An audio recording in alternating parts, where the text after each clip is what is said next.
Quelle est la meilleure façon de se filmer en vidéo?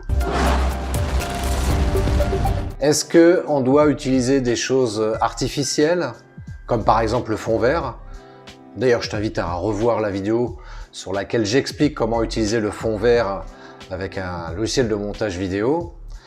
Mais pour revenir à notre propos là d'aujourd'hui, est-ce que c'est utile de se filmer de manière artificielle?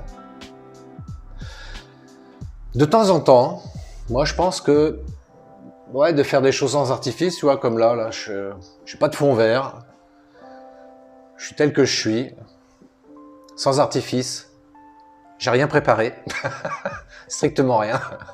Pour te faire cette vidéo, je n'ai rien préparé du tout.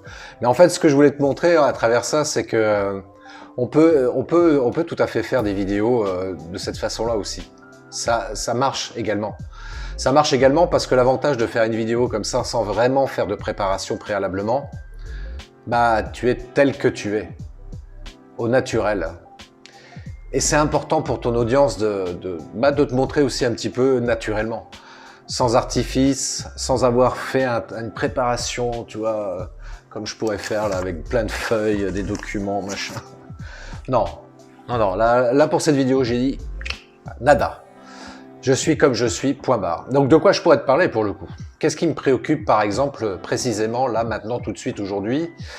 Ce qui me préoccupe, c'est de savoir comment je pourrais aider encore plus de gens, plus d'entrepreneurs plus précisément, et notamment des coachs et des thérapeutes, parce que j'en ai rencontré pas mal ces derniers mois, certains d'ailleurs que j'ai même accompagnés, et ce que je constate en fait, la vraie problématique à travers ça, c'est que la majorité des gens que j'ai rencontrés, la majorité des coachs et des coachs et des thérapeutes que j'ai rencontrés, c'est des gens qui sont très très bons dans leur domaine.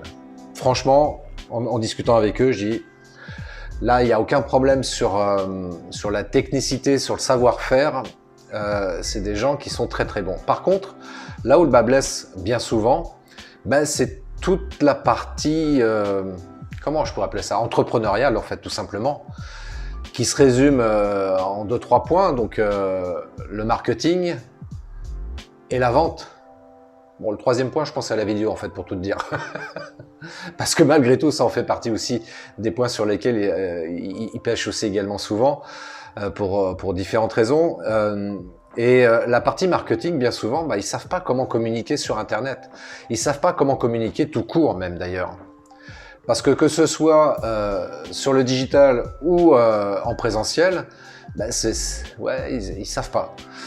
J'en veux pour exemple, tiens par exemple, pour avoir rencontré des coachs dans des réunions business, voilà, des coachs qui a priori étaient très bons, qui savaient pas se présenter.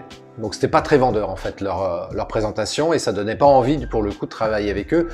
Et je suis profondément convaincu que c'est bien dommage parce que il me paraissait quand même très très bon dans ce qu'il proposait, mais il donnait pas envie, donc c'est un peu gênant. Autre problème aussi que je vois parfois aussi chez les coachs et les thérapeutes, c'est la partie donc marketing pur. Comment communiquer? Donc c'est pour ça que je fais référence aussi à la vidéo, parce que ils n'ont pas de site web, ils ont à peine une page Facebook.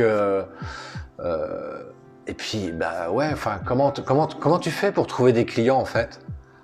Moi, tu sais, j'ai déjà des clients localement, autour de chez moi, le bouche à oreille, et ça marche très bien comme ça. Mais, à un moment donné, ces clients-là, au niveau local, on est bien d'accord, risquent de ne plus avoir besoin de tes services, vont peut-être déménager, certains vont peut-être décéder aussi. Comment tu vas faire pour renouveler ta clientèle si tu travailles qu'au niveau local? Va falloir communiquer peut-être un petit peu. Puis là, il y a un truc qui s'appelle Internet. Tu exploites un petit peu Internet? Ah non? Ah oui, d'accord, ok. Donc c'est très embêtant. Donc même si les gens au niveau local veulent retrouver des informations te concernant au travers de ton site web, il n'y a rien. C'est très très embêtant. Donc c'est ça qui me tracasse en fait. Moi, alors j'en ai déjà accompagné, donc c'est vrai que ça me fait plaisir parce que tous les entrepreneurs, coachs et thérapeutes que j'ai accompagnés aujourd'hui mettent en application ce que je leur ai préconisé, et ça fonctionne. Donc ça me fait extrêmement plaisir, et j'ai de très bons retours même quelques temps plus tard. Mais j'en vois beaucoup qui rament, et parfois même qui viennent se plaindre, ouais, j'arrive pas à trouver de clients, je comprends pas. Et parfois ce sont des gens qui avaient un beau diplôme avec une mention très bien dessus, et bah ouais, mais ça suffit pas. Ça suffit pas pour trouver des clients. Je persiste à dire que le marketing et la vente sont deux points essentiels. Alors, pas spécifiquement pour les coachs et les thérapeutes, hein, c'est valable pour tous les corps de métier. Pour tous les corps de métier, si tu ne travailles pas ton marketing et la vente, donc le commercial, ça va poser un vrai souci. Donc bah voilà, moi c'est ça qui me tracasse et c'est ce que j'ai envie de te partager là aujourd'hui au travers de cette vidéo.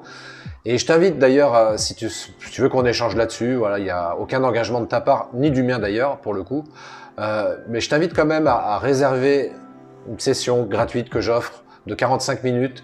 Tu vas sur christophetrain.fr, tu prends un rendez-vous avec moi et puis en tous les cas, ça me fera de toute façon plaisir d'échanger et de t'apporter ma vision, mes meilleurs conseils pour t'aider à booster ton activité, notamment sur Internet. Voilà, bah écoute, je te laisse regarder ça, c'est à toi de décider. Je te souhaite une très très belle journée et je te dis à très bientôt. Ciao.